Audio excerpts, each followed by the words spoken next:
आपण एवढं सगळं सोडून एखाद्या पार्टीसाठी किंवा एखाद्या व्यक्तीसाठी अर्थात आपण त्या ठिकाणी काम करतो. जसं म्हटलं ना, एखादा पक्ष असतो, खूप नेते असतात, अरे नाही आपल्या यांच्यासाठी काम करायचं, तसं आपण काम करत असतो. आणि मग कुठेतरी आपल्याच बरोबरीने पॅरलल काहीतरी उभं केलं जातं दुसऱ्यांकडनं.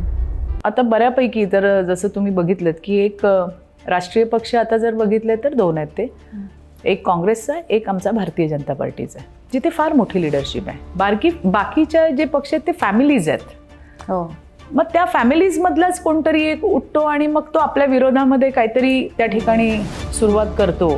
आणि जो मुख्य व्यक्ती असतो त्याच्यापुढे ब्रह्मप्रश्न उभा राहतो की इथे रक्त आहे आणि इथं कार्यकर्ता आहे, कुणाच्या बाजूने जावं. मग मी जसं म्हटलं की आपण महिला इथून काम करतो, त्यामुळे आपल्या लक्षात येतं की बाबा हा इथे यक्ष प्रश्न उभा आहे.